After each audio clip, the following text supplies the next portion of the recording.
right, everyone, welcome back to the Coyote Radio Show and Podcast. This is episode 150, so long time coming. This has been a crazy ride. Met a lot of artists along the way and bands and became friends with a lot of them, so it's been cool. I'm glad I decided to start this project back in when COVID hit, basically. And today's artist is Joe Stamm. He's a great guy. The second time I've seen him live at Duke's Indy, and puts on a hell of a show. He played for like, I don't even want to, it was like over 3 hours. It was incredible. And he's coming back to Duke's Indy, so check out their schedule online. This episode's about a month late. We should have had this out already, but life just got crazy. We just finished up with Pickin' in the Backwoods Music Festival, and that was insane too. There was over 37 bands in 2.5 days. Talk about a wild time in the woods. It was a blast. Year 2 is in the books. We're already planning for year 3. So make sure you follow us on social media on that. See what happens for next year. I got another guest with me. The cat right here would not.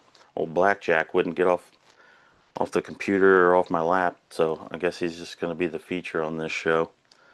But yeah, if you don't know about Joe and his music, I got the link in the description. Go follow him on social media. He puts out quite a bit of content. His catalog is pretty impressive. So great writer, like I said, and I'm thrilled to have him on.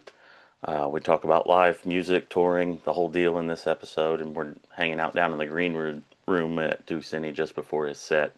So yeah, like I said, follow along and be sure to catch the next show at Duke's Indy or anywhere he's on the road if you're listening from out of state. Go check him out.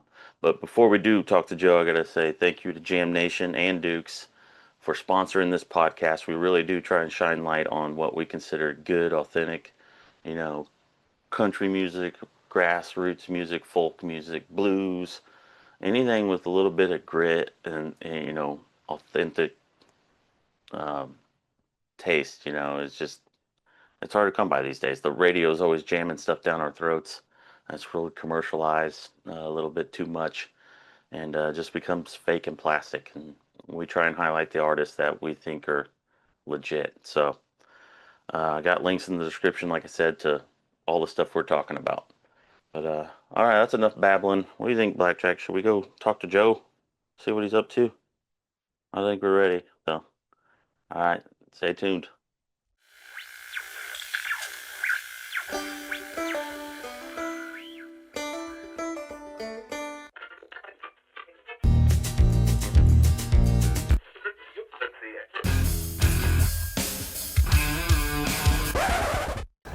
Dude, Joe. Yeah. Thank you for sitting down to do this. Yeah, man. Thanks for asking me to. We got I got time to kill. Why the hell not? Yeah. Well, there's several things we're going to talk about. At least we got to touch on. Yeah. One being this is the big release party for the new album. The Little Crosses album release party. Yeah, we're in the bowels of Duke's, Indianapolis. Right? Yes. I definitely got to mention that. This for the Midwest, this honky tonk here is something special. Yeah. People walk in here and they don't even know, like, where did this come from? They think they just came out in Texas. Yeah, and I was telling Patrick, too, it's not just a nice room. It's like the whole staff is really invested in this place and invested in making it nice, both upstairs and, as you can see, down here in the green room. So yeah, it's a good place to stop, man. We like being here at least once or twice a year. So it was a good place to... It made sense for us to do the album release party, and by the sound of it upstairs, it sounds like a couple other people were excited about it too. Yeah, it's filling up. But yeah, check out Duke's Indy. They got something going on every week, but definitely gonna plug them in. Stop for a visit. It's a destination. Absolutely. Catch a fever game the next, whatever. You can get chicken and Brussels sprouts. Yeah, Brussels sprouts. Just don't put the Brussels sprouts in the refrigerator after you're done with them. Throw them away in a garbage can in another entirely different room. Yeah, as we just learned. But first thing I want to touch on, though, outside of that stuff is outside of the Brussels sprouts. Yeah. You got to kind of, the first time I have people on the show, I kind of like the backstory, like where you're from, how you got into music, is your family musical, is inspirations and all that good stuff. Just kind of take me down that road. My mom was very musical growing up. She led choir at the church, and she played piano. She got she got fired from the Baptist choir director though because she played, or she used to play along during the hymns and stuff, and they fired her because she played too much honky tonk spirit, I guess. She wasn't really a honky tonk or anything. I don't know. She had a little too much flavor in there. A little much flavor, yeah, yeah. At least I remember it that way. I haven't asked her about that in a long time, but that's at least what I remember. But I didn't care. I mean, I wasn't into that at all. I wouldn't even say my mom's music influenced. If it did, it was at a subconscious level. When I was growing up, I just didn't give a shit about music. I was into sports and most kids aren't going to be like, I'm going to be like my mom and dad. You know, right? Well, and I just wasn't into music growing up. It just wasn't something I did. It wasn't something I was interested in. I would listen to it, but I was just listening to whatever, Metallica and Creedence and Du Hast and whatever, before football games, whatever would some pump you up. Rammstein. Yeah, the Rammstein, yeah. Oh, I remember. Yeah. I grew up on punk and metal, so I know where you're talking about. Yeah. But I didn't really get into, and then when I got into college, I started listening a little more intentionally, and I discovered guys like Chris Knight and Pat Green and Reckless Kelly, and listened to those guys a ton. And also I did like that whole rite of passage thing, I guess, where you get into the honky tonk heroes like Waylon and Johnny Cash and George Jones, and I burned those guys out. Christopherson, was a huge Christopherson fan for a long time, and of course still am. But I listened to it so much, I think in my 20s, that I haven't really listened to it much anymore because I just kind of burned it all out. Yeah, I get to that point. I'll go through phases. Yeah, every once in a while you gotta pull it up. Yeah, they pulled up some Merle Haggard upstairs, and I was like, man, I love this song. But I would play all those tunes so much. I know it. And but when you go through that kind of angsty period, I certainly did, where you consider yourself the protectorate of all things holy in country music. And so I went through that stage for a while. And again, it was just, back when you had the CD binders, I think I had like 40 George Jones CDs, man. And if I could find, you could go into Walmart and they would have the CD bins, and they'd have find a $5 bin, George Jones. And if I could find one of the, if I could find one of those that had 1 out of 10 songs that I didn't have on any of the other 37 CDs I already had, then I would buy it. So I had just tons of that. You're trying to drive down the road. Yeah, you're trying to drive down the road, and you're managing this like 40-pound CD binder. I gotta ask you, how old are you? Because now you're speaking a lot to my language. I'm 43. Okay. Yeah. I'm almost 39, so we're right in there. Yeah. But so a long way around, I did start getting into listening to music, and then I had to take a guitar course, or I did take an arts course to graduate college, my last semester before graduating, and so I took Intro to Guitar. And so all that intentionality in listening to music that I had started to do, and started going to concerts and stuff. So when I was forced to learn kind of rudimentary guitar, I pretty much started writing songs right away, and they were terrible. They were terrible for 15 years. I just feel like I'm just now starting to figure out how to write a decent song every once in a while. But so that's really how I got into it, and then I just kept at it. I kept kept learning to play guitar and kept writing songs, and that was 20 years ago. So yeah, and here we are at Duke's at an album release party 20 years later. Yeah. So what record is this on the list? What number? Yeah, I guess it depends on what you count, but it's the 4th full-length Joe Stamm Band album. Okay. So there's all kinds, like I did a Live and Unplugged solo record. I love that record. Stories, and then I did a full-length acoustic record that I released last year called Memoirs, which is just me in a stool in a studio doing full takes, like no edits, no production, no nothing, no splicing and putting 2 takes together, any of that shit. So that was just a very basic acoustic record, and then I've done some EPs. We did the Allegheny EP that I did with Charles Wesley Godwin's band, the Allegheny High, and then we did Fort Smith as a band, which was produced by the Peacemaker Festival, which is a 5-song EP that came out I think in 2023, So there's been, some other little projects, but as far as the Joe Stamm Band studio full-length albums, this is the fourth. Yeah, that's awesome. I'm sure just being, in the scene or in the music world for this amount of time and just to see these, they're like become your babies, they're like you put so much time and effort and you tour, We hang them on the wall in the garage. Yeah. I got them lined up. It's like a little trophy case on the wall because they're releasing music. I texted Al Torrance yesterday when this album came out. Al is a guitar player for the Allegheny High. He produces Charles Wesley Godwin's records and plays in their band. Big fan. Yeah, I love I'm a him. huge fan. I think Al is just the best producer out there doing it right now. Super honored and blessed that he was willing to work on this with us. But I texted him. I said, "Well, it's out." I posted all the socials. Now what do I do? It's like, What's next? Yeah, there's nothing. It's a help. It's kind of a helpless feeling in a way as an independent, at least, releasing music, because there's not like you have some team out there that's trying to.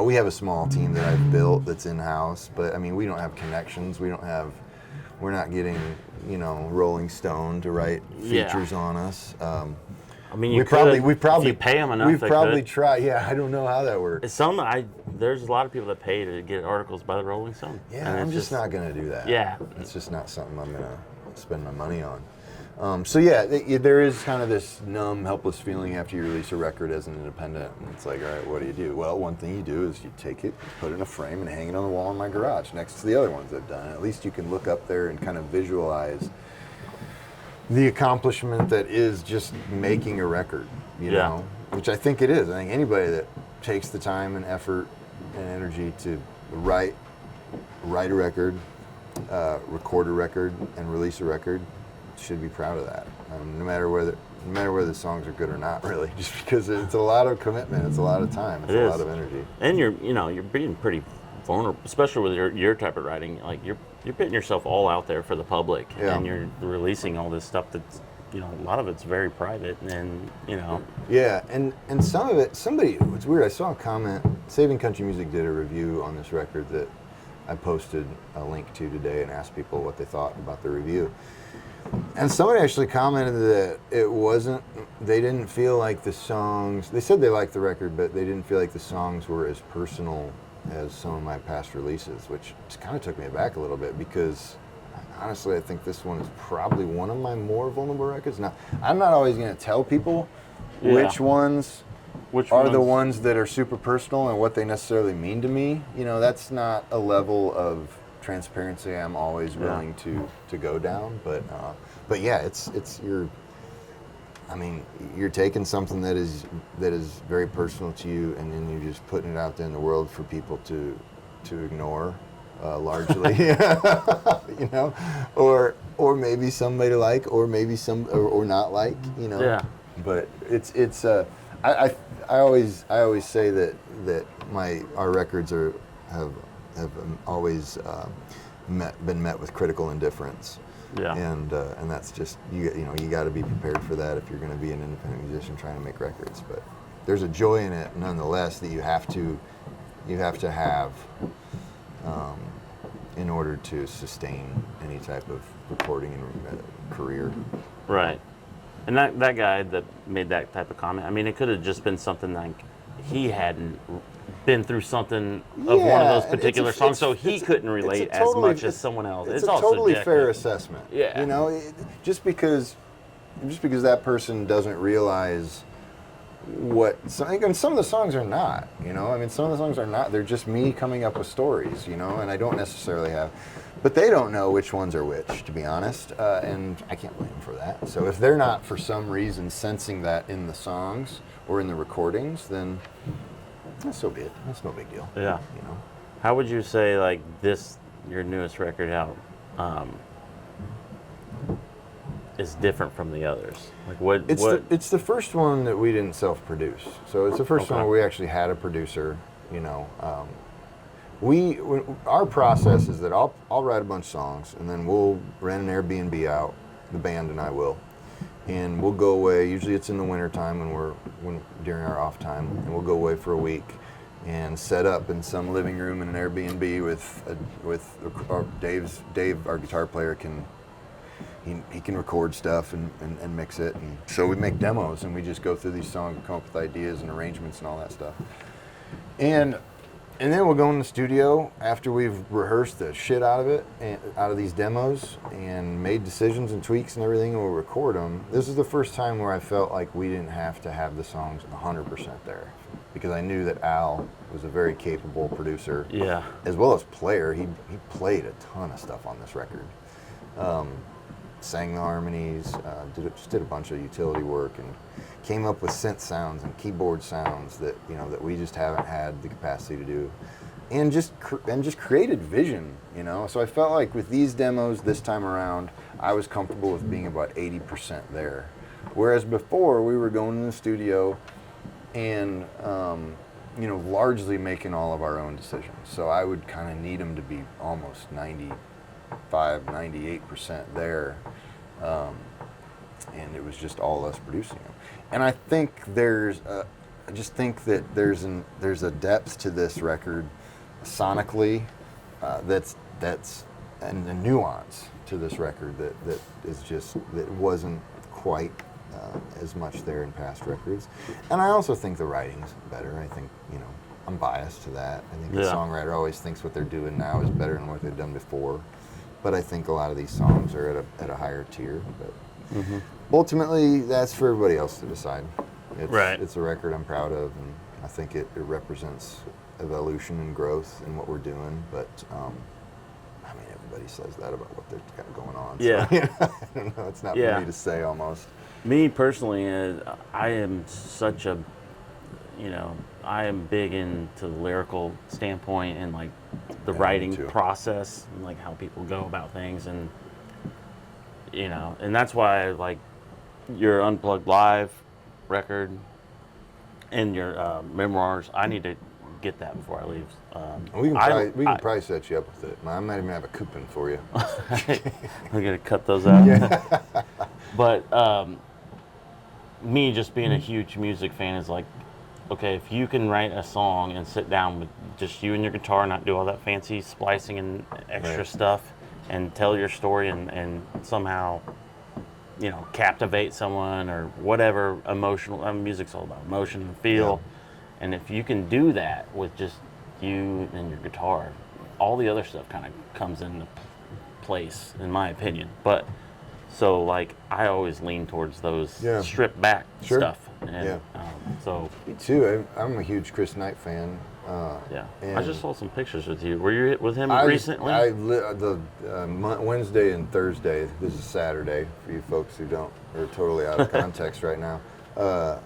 Just Wednesday and Thursday I opened for him. Okay. I've done opened for him a bunch over the years, which has been great. But yeah, when he came out with Trailer Tapes, that was 20 years ago by now. But that was probably why I ended up doing a memoirs record. It's certainly why I ended up doing that stories record, because I just wanted Todd Schneider had a great live record too, that live acoustic record. I like Todd Schneider that really inspired me to do that Stories Live and Unplugged one. But yeah, I get what you mean. Yeah, it's just raw, and like absolutely. It's just one of those things. But yeah, that's great. So you're at Indy now. What's the rest of your touring look like, your schedule? Man, I try not to look too far in advance. I know that on Thursday we need to be in Omaha. Okay. And then I think we're in Arkansas and Tulsa and somewhere else in between. Okay. I really... They start blending, meshing together a little bit. And that's not to be dismissive of the shows and where we're going. I'm sure they'll be great, and I'm sure if I looked on the calendar, I'd be like, oh yeah, I'm looking forward to that. But I just, it's almost like I don't know if it's a coping mechanism. The travel can get to you. It gets to me anyways. Oh yeah. Hats off to, I couldn't do it. I'm not gonna lie. Like I can do like a short run or something. Sure, yeah. But man, I just, maybe because I'm getting older and I've just become like a homebody and I got a lot of shit going on at home that I like to do. It can be discouraging because say you're in the car for 12 hours on a Sunday or a Monday going home, and you get the sense of, oh man, if I can just get home, I can relax and rest. And then, all right, well, say you get home on a Sunday night, your daughter's already in bed, you get up the next morning, all right, you got to unpack, get the laundry in the laundry, tend to a few things around the house that need done. The next day you might have off. And then the next day you got to start packing up, you got to get the trailer loaded. Somewhere in there you probably had to take the van in to get the oil changed. I got to take my Monday when we're done, I got to take my guitars into the guy that works on those and get them set up for the season. And then you're out, and then you're gone again. And so it's just this. You got to fool yourself almost into thinking, hey, I got some time to rest. That's why I don't really think about. What shows are next. Yeah. What shows are coming up. Oh, especially at your level now. Like, I don't think it's probably not healthy to even worry about every subtle detail and nuances going on. Otherwise, you'll drive yourself crazy. Yeah. At least I think that. But Bruce is sitting over there. He knows not to even bring up. He'll want to look like ahead at next Saturday, 6, 7, 8 days away. It looks like it might rain at this outdoor show. And I'm like, shut the fuck up, dude. I don't want to think about. We got to worry about tonight's show before we. I know. I mean, I don't even want to think about leaving the house again, let alone what the weather's going to be like whenever we get to where we need to be at. It's probably 7 or 8 hours away. And so yeah, I think it's a survival mechanism that I don't really think too far ahead. I was telling you upstairs, I'm looking forward to the Unbroken Circle Festival. Yeah, it's coming up. Is that September? September. Yeah. Yep, September. What a lineup. Yeah, Drew and Brent, shout out to you guys. You guys, I think that is one of the best lineups in the country this year. I think so too. Yeah. They gave all the major ones a run for their money right out the gate. Yeah. This is their first year doing this one, and that's cool. Turnpike and Charles, West of Godwin, those would probably be my favorites that I'm looking forward to. See my good buddy Drayton. I love Drayton Farley. Yeah. I've never met him before. Oh, great dude. Yeah. I don't know what day he's playing, but. I don't either. But yeah, and they got the other night. So we're on the night with Turnpike and Charles. And then what are the other nights? They got Ricky Skaggs one night. And that Thursday. The other one. Can't remember what the other ones are, but that Saturday lineup is stacked. All of it, the whole thing, yeah. It's a potent brew. It's a potent festival for sure. Yeah, they're doing a good job, and the location's really cool too. I don't know if you've ever been. Mm-mm. It's on the river, Rivertown in Madison, Indiana. It's pretty cool. It's kind of like the midway point from if you're like Cincinnati to Louisville. Just in the middle, okay. Bam, yeah, down there then. Yeah. All right. It's a good spot, but I'm really looking forward to seeing you down there, and I'll be there the whole time. Cool. So. I was telling you too, I gotta bring this up too, just because my life really revolves around music and trapping. Okay, I'm a trapper. Yeah, I gotta ask you a little bit about some trapping stuff. You got the song Old Man with your dad talking about muskrat trapping and stuff, and tell me a little bit about that backstory. My dad kind of grew up. My dad's my great uncle Roy, who I've never met, but got my dad into trapping as a young kid, and so I mean, from my earliest memories, there's pictures. I mean, I don't remember it. I just seen it in a photograph. To quote Charlie Robinson. But walking down some country road holding a muskrat up by two hands. When I'm about 2 foot tall. So I was going on trap lines with my dad since I was a little kid. He would always take a week or two off every fall in that second week in November, wherever the trapping season would land in that particular year. He'd always take a week off and put out trap lines. And mainly water, or did you do some land trapping? Yeah, coyotes. So coyotes and fox and beaver, muskrat, mink. He really loved to trap mink. Raccoons. kind of were the bread and butter. But muskrats, he loved trapping muskrats, and he always used to talk about the times that he'd catch 300 muskrat a year, and walk down the creek and have a pack basket just overflowing with muskrats. Now, I never experienced that. The ditches they don't hold muskrats like they used to where we're from in Central especially Illinois. right now. Yeah. It's those days are over. Yeah. So, so all that to say, I mean, I used to just go along with him, and then like through high school and stuff, I was into sports. I wasn't really paying attention to that. But when football ended for me, I had a shoulder injury that I couldn't. After I went to college, I after a few surgeries, I told me I couldn't play anymore. So that freed up my falls, and so the last few years of college, I would save up all my skips. Like the college professor, that a lot of the times, they either didn't Save care. your days. Yeah, you'd get like 3 skips a semester, and you'd go, in a week you might have 2 classes or 3 classes,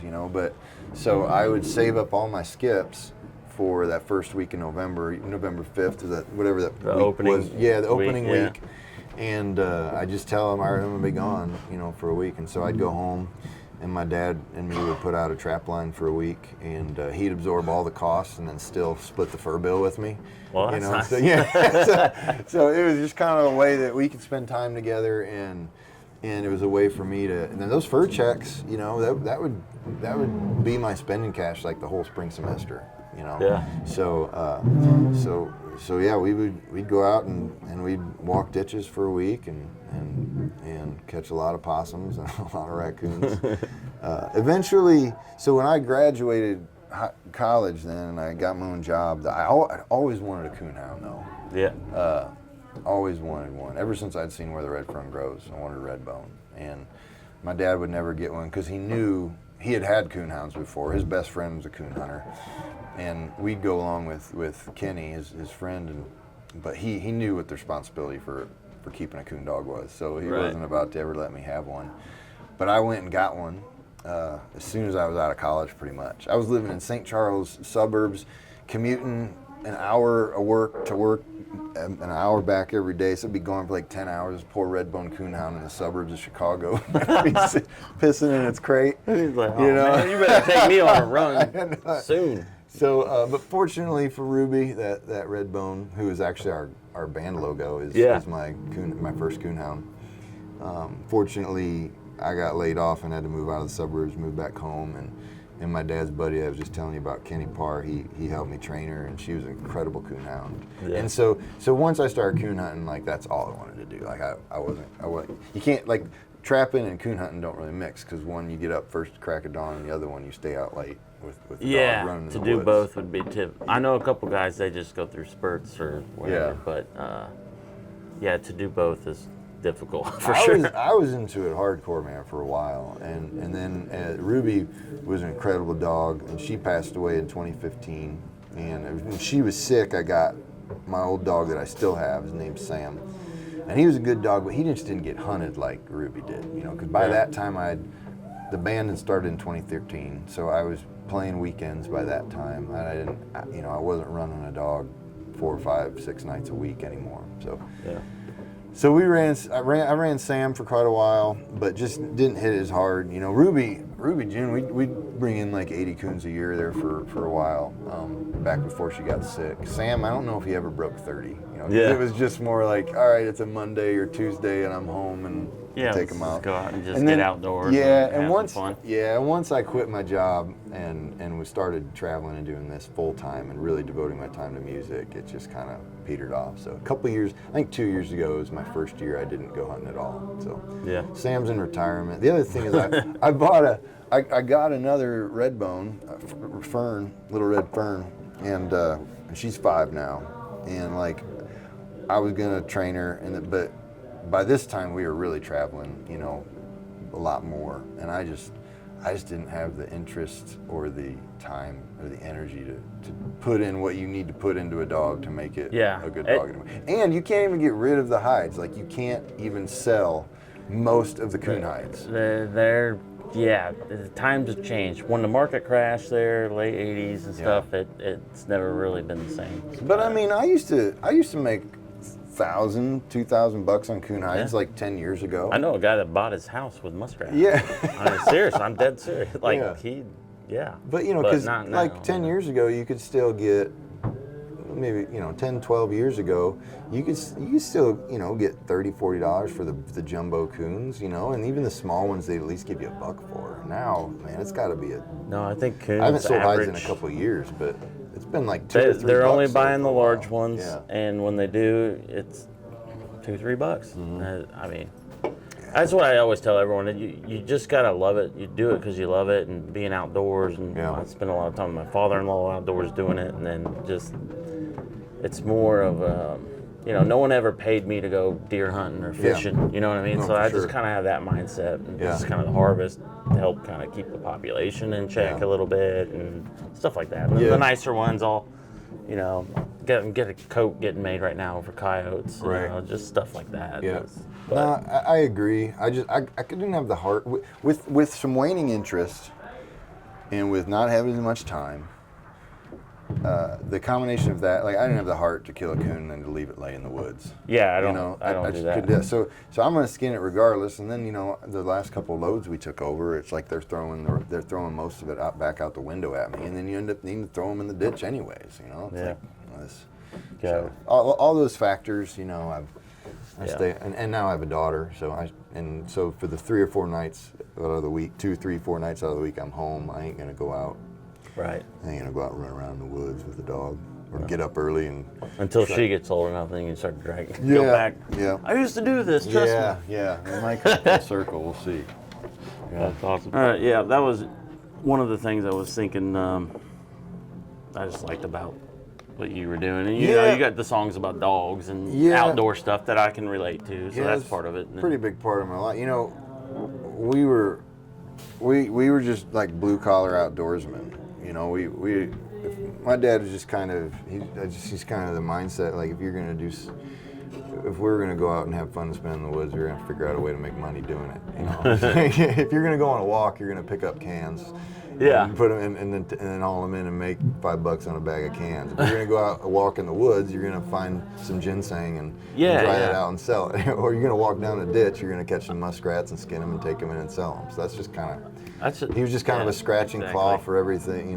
Any chance he could, he was gonna do that. So those are kind of the outdoors. We never went duck hunting and deer hunting and stuff like that. You had to spend money to do that stuff. Yeah. Especially nowadays, man. And they'll sell you any sort of little gadget or whatever. This will make it better. Right. It can get pricey, but I don't know. I'm the same way with even with going camping. I have trouble going. Hey, we're gonna go camping and camp. Yeah. I got something has to s'mores. happen with it. Right. I'm all right. Well, we're bringing the kayak and then we're going fishing too. Right. Or I get what you're saying. mushroom hunt or whatever is going, something to keep me active. Yeah. This is how I am. Or you sit in a lawn chair and just drink yourself to death. That's the other option. Yeah. S'mores and beer. You can't really lose on that level either. Right. So I can do that. Right. So. With all that out, you have your own record label, right? I started my own record label, yeah. Okay. And the logo's cool, by the way, and this all relates to the coon. Yeah, and yeah, stuff. absolutely. So the reason we did it was for some boring administrative reasons, admittedly, and then also just as much as this is something we can merchandise too and make some fun merch for it. Yeah. So it's called Den Tree Records. For those of you that don't know, a den tree is when a dog trees a coon and it's in a hole in the tree. And you can't get it. The raccoon's safe. So the tagline is a safe place for songs. Okay. and so I hope someday, so far we've only signed 2 artists, and that's Joe Stamm and Joe Stamm Band. I hope someday, I'm in a position that I can bring somebody on and produce a record for them or something, but we'll see where it goes. But for now, it's all for now it makes building blocks. Yeah, for now it makes a hell of a hat. Well, at minimum getting a coupon. All right. We probably got some coupons for those too. Yeah. Perfect. You're doing something pretty cool, and I've seen other bands do it, but not a lot, really, honestly. Or if they are, I haven't noticed, or they don't promote it that much. But you got kind of a fan club going on, the White Knuckle. Yeah, the White Knuckle Club, which a fan came up with the idea to do it. He also came up with the name. It's taken from our song "High Road Home," the opening line of of that song, and people pay monthly or yearly or lifetime, and it serves two purposes. One, the initial vision was to create a revenue stream that could help me hire some help in certain areas of the business so that I could focus more on the stuff that needs to keep the whole thing going, like writing songs and recording songs and stuff like that. But part of it is that I promise the club that every 2 months minimum, I will put out a video of a song I've just written. And so on one hand, it gives me accountability to make sure, I gotta finish that song I've been working on because I need to post this by the end of the month, blah, blah, blah. That's a great writing exercise in general for you. Well, it keeps you on, it just kind of keeps you accountable to making sure you're still creating output. The other thing is, so this record that we released this week, is the club started in 2022, so we just passed our 3-year mark. And so this is the first full record that they've kind of seen from develop scratch, right out of the notebook. Yeah, so they've gotten to see most of these songs on this record right when I just finished them. I've had multiple people tell me that have been at the album release parties this week that, man, it was so cool. It's so cool to go back and listen to that song right after you wrote it and compare it to what has become now on the record with the full production. And that's awesome. Yeah, that is awesome. And of course, again, it all comes back, I go back to this a lot. We did with Entry Records too. It's another opportunity to create cool merch, so they get their own merch store that nobody else can buy stuff from. I draw up lyric stickers, and we do all kinds of. We do 3 times a year we do Facebook. There's a private Facebook group for members only, and we'll do live streams where they can request songs and bullshit and drink beer. And it's been a really cool community that comes together. It's a small community, but it's a couple hundred people that are super into it, and it's cool. It works for everybody. So I think that makes for them too when they sign up for that like you said, them seeing that song come together, that makes that song so much better to them. I think in the long run. Absolutely. And instead of just hearing it for the first time, which is fine. Yeah. And there are times too. There's a song "Hold On to Me" that's on this record. When I wrote it, the 3rd and 4th verse, I wasn't sure if I needed both of them. So, I played it for them. I was like, which verse should I take out? And overwhelmingly, people were like, don't take either of them out. And so we didn't, And so there are times, even when in the course of finalizing a song, I'll ask for opinions and get feedback on that stuff. And, so it's been cool. It's a great community of people. And it kind of keeps me on track and focused, too. It's kind of wild to think about, like, with the digital age now and doing that sort of back in the day, like the fan clubs, the snail mail. Like, I remember writing like my favorite baseball or basketball players, and they give you a card back in the mail on the letter. I know. Like the old fan clubs. I mean, what did you really get to do? You basically got to order special merchandise, and maybe you got a giveaway or something, or a welcome packet, and that would be it, I guess. You just had access to buy more shit, which the White Knuckle Club does give you access to buy more shit, but there's some other stuff that comes with it that's not just product based, it's kind of it's relationship based and community based. Yeah. Well, that's great. I mean, it gives fans an opportunity to do some things that others don't, and it just builds a special community within the community. Yeah, absolutely. It's pretty neat. Yeah, and it's cool to see those people come together at shows too. People have met from all over the country.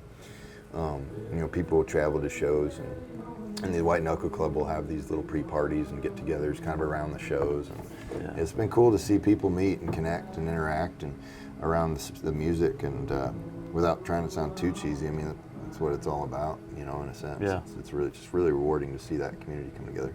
Yeah.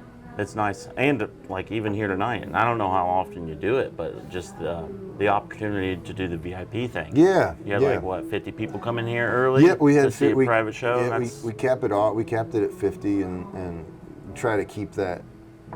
We try to make it a little pricey, and not very many people and not out of simple greed. We found if you make those extra tickets too cheap, then people will be like, you want the people that are really committed and want to be there, because if you're trying to do this quiet, intimate, acoustic show where people might have traveled for hours to come to. Yeah.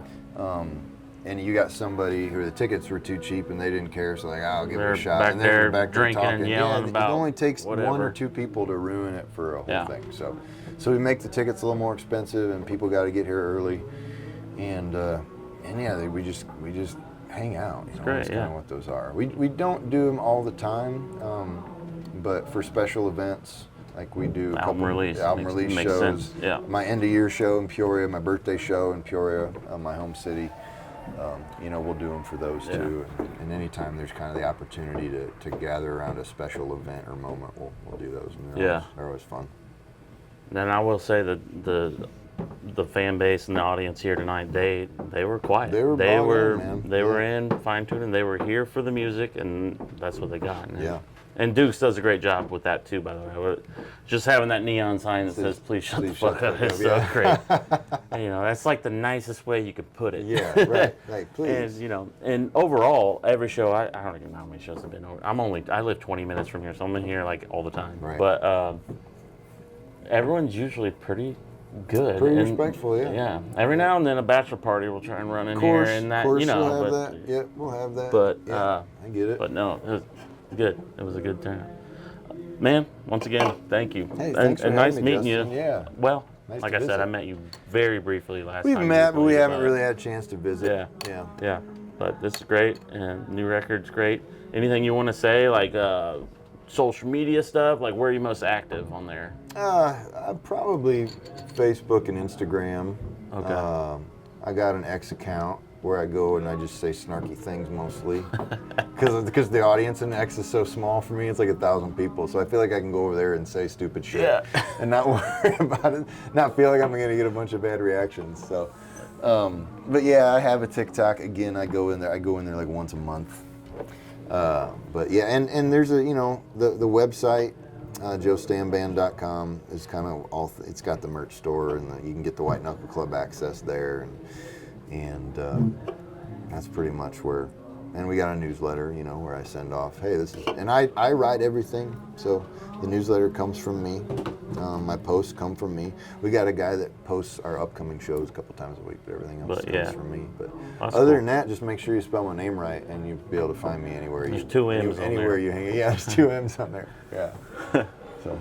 Oh yeah, man. Like I said, thanks for being on the show, and anyone out there, if you support this podcast or support Joe and anything he's got going on, or just support music in general, please like, share, subscribe, ring the bell, all that crazy shit. It actually goes a long way. Won't you ring my bell? That's one thing I will add right before we end. That's what kind of sucks, as from a music person, like an artist perspective, is like, man, can't you just make music? You got to turn into a damn content creator to make a living these days. Somebody asked me what the worst parts were of this business. I said, well, traveling and the constant, lingering, never-ending, pushing the boulder up the hill. Yeah. Which is social media. Yeah. You just have to stay engaged. You didn't think that, man, do I have to become a TikTok star? It's just like, like I don't mind interacting with people on social media. The problem is like, man, I got to get a post out today. Yeah. Or I got to post. I got to post. Not only about that, this. worry about what time. Oh wait, well the algorithm says 6 o'clock. We gotta wait. I've kind of turned myself loose. Like one thing I've kind of let go of and be like, man, I can't control this. I just need to post stuff when there's things to post about. And I'm not worried about, well, I got to wait until this time o'clock. Yeah, supposedly I don't do it either. This podcast is going to come out next week sometime. Whenever it could be 10 a.m., 10 p.m. I don't know. Who knows? It's out. You just got to do it, man. And if it's good enough, if people care, they'll find it one way or the other. Yeah. All right, man. Well, this has been great. I can't wait to see the rest of the show. Yeah, and, it's going to be a good night. Yeah, man. Thank you so much, Justin. Yeah. Appreciate you.